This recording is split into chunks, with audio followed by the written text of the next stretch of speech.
Informativo G24 presenta, especiales Semana Mayor. Meditación. El mensaje de Jesús de Nazaret. Quien no quiso poder. Y dejó un mensaje eterno.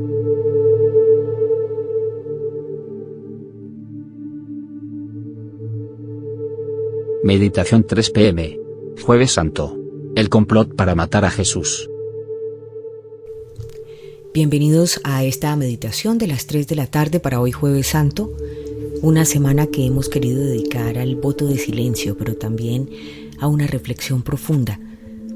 El complot para matar a Jesús hace parte de ese capítulo que hoy vamos a tener como fundamento en esta meditación. Hace parte de Lucas 22. Por esa época se acercaba la fiesta de los panes sin levadura, llamada también esa fiesta de la Pascua, y entonces los jefes de los sacerdotes y los maestros de la ley no encontraban la manera de hacer desaparecer a Jesús, pues tenían miedo del pueblo.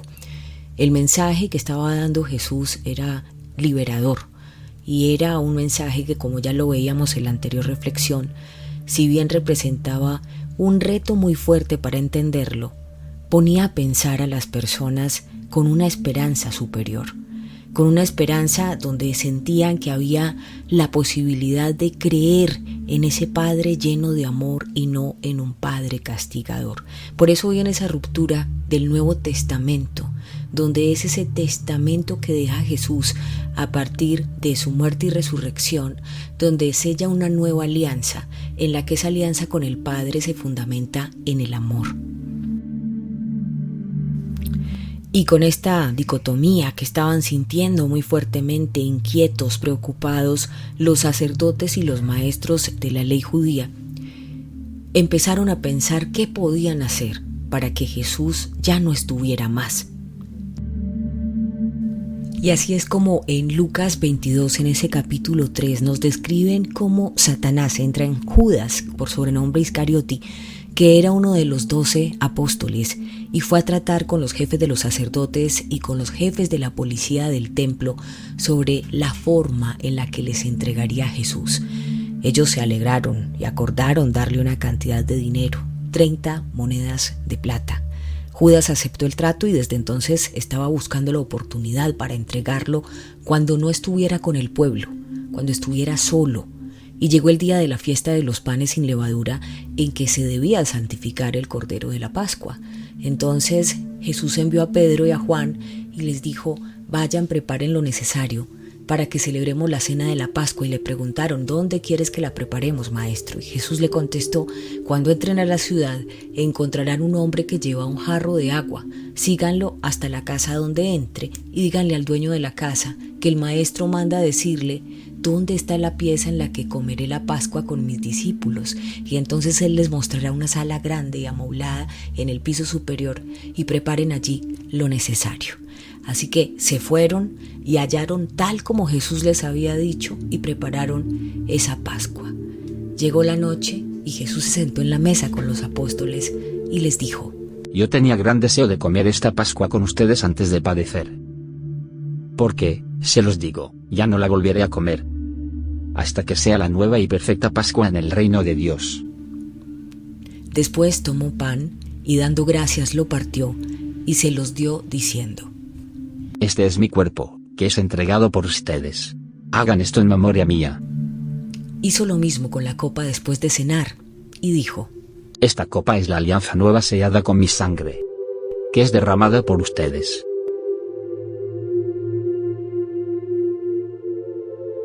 Sepan que la mano del que me traiciona está aquí conmigo sobre la mesa. El Hijo del Hombre se va por el camino trazado desde antes. Pero pobre del hombre que lo entrega. Entonces empezaron a preguntarse unos a otros quién de ellos iba a hacer tal cosa. Y luego comenzaron a discutir sobre quién de ellos era el más importante.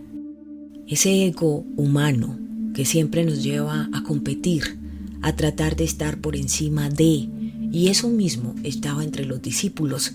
Así que Jesús les dijo: los reyes de las naciones las gobiernan como dueños, y los mismos que las oprimen se hacen llamar bienhechores. Pero entre ustedes no será así.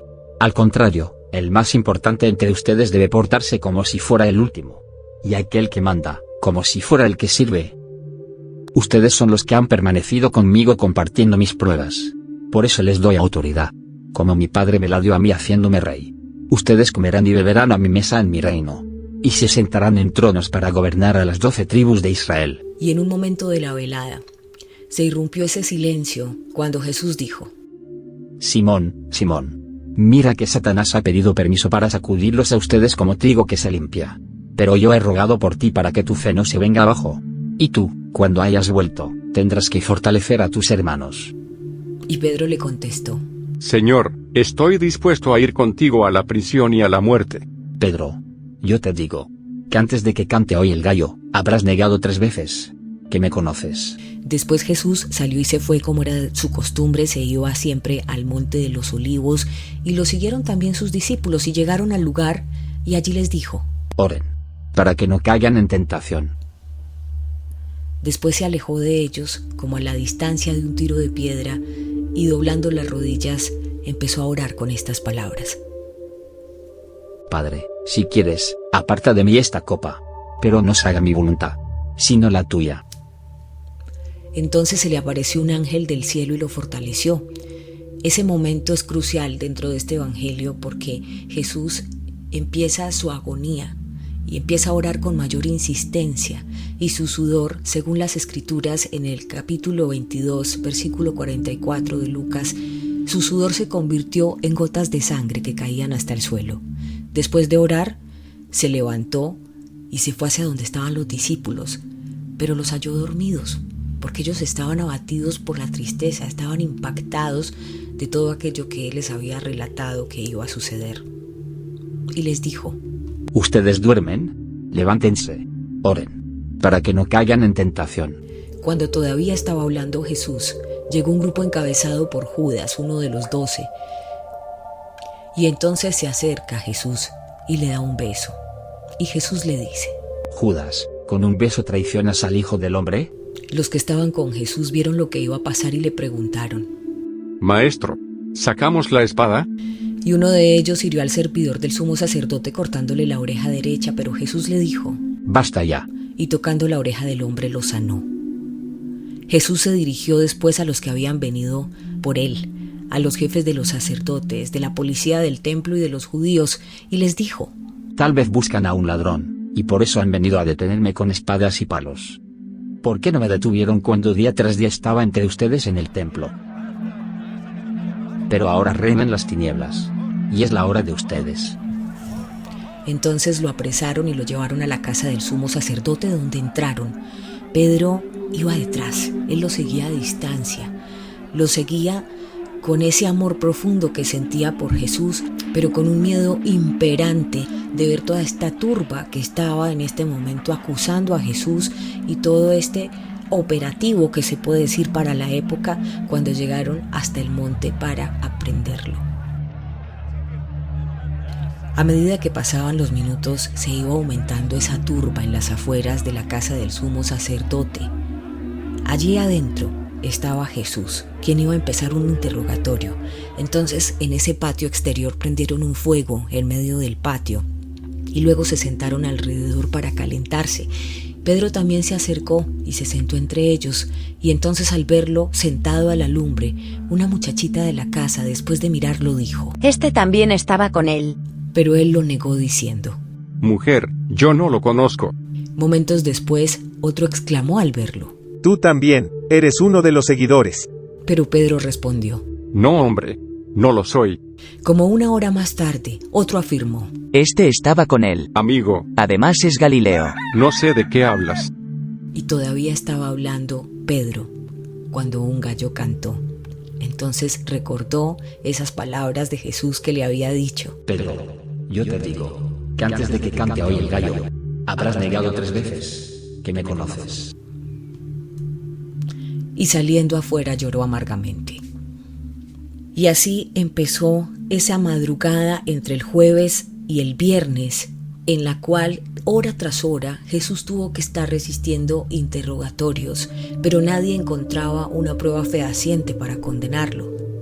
Durante esa madrugada empezaron a llamar uno a uno los jefes de los judíos, los jefes de los sacerdotes y los maestros de la ley.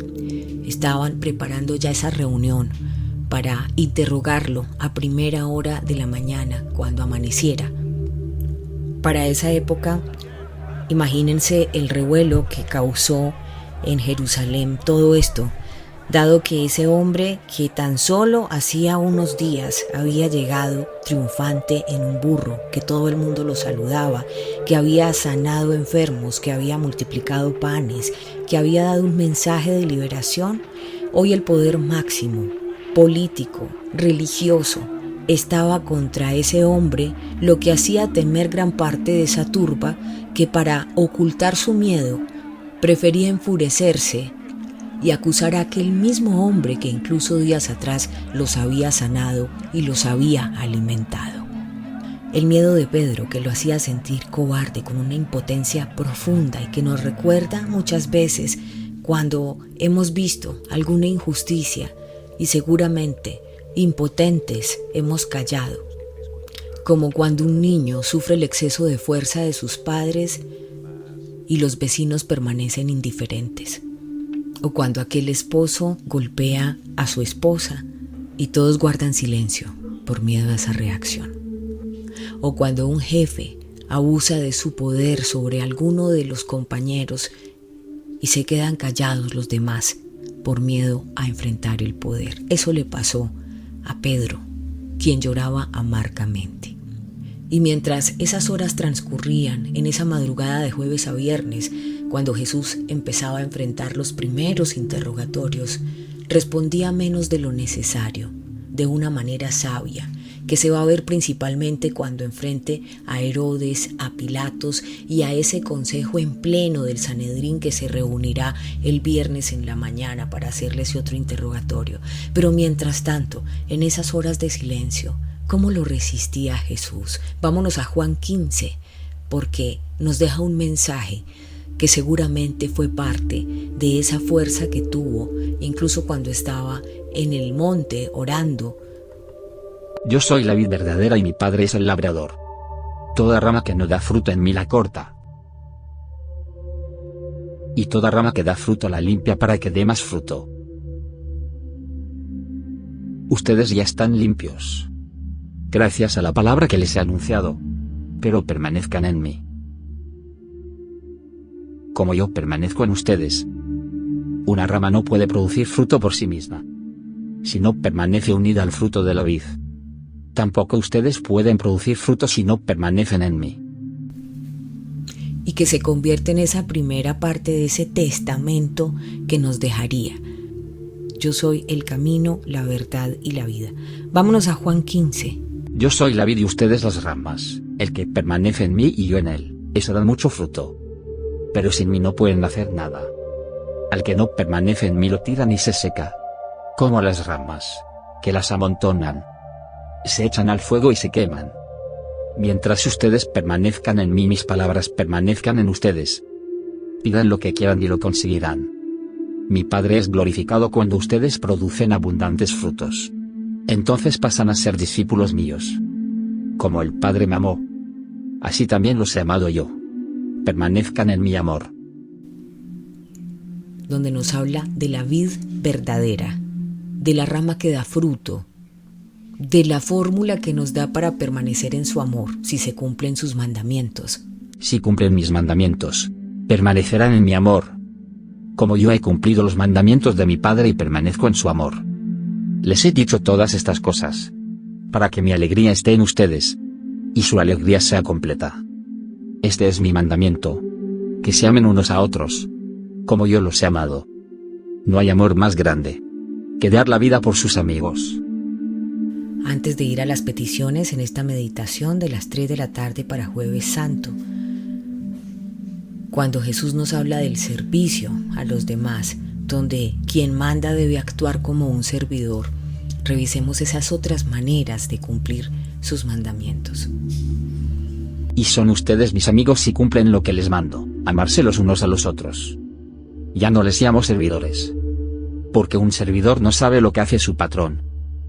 Los llamo amigos, porque les he dado a conocer todo lo que aprendí de mi Padre. Ustedes no me eligieron a mí, he sido yo quien los eligió a ustedes. Y los preparé para que vayan y den fruto, y ese fruto permanezca. Así es como el Padre les concederá todo lo que le pidan en mi nombre. Ámense los unos a los otros.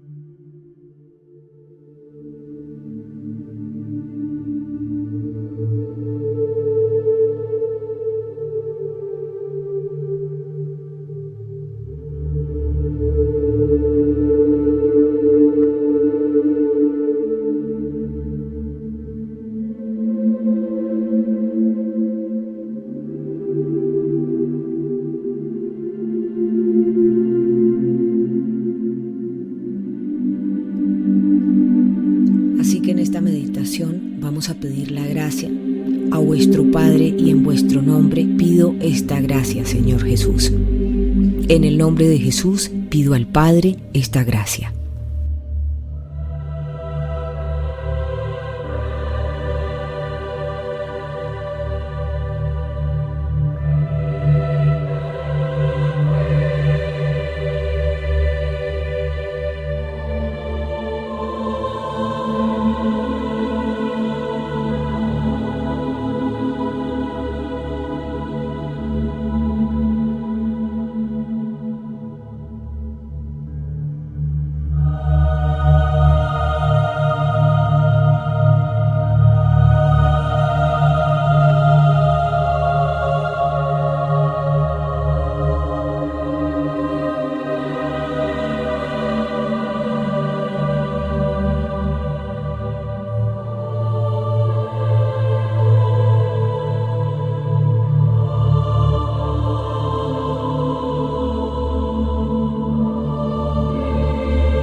Informativo G24 presenta especiales Semana Mayor.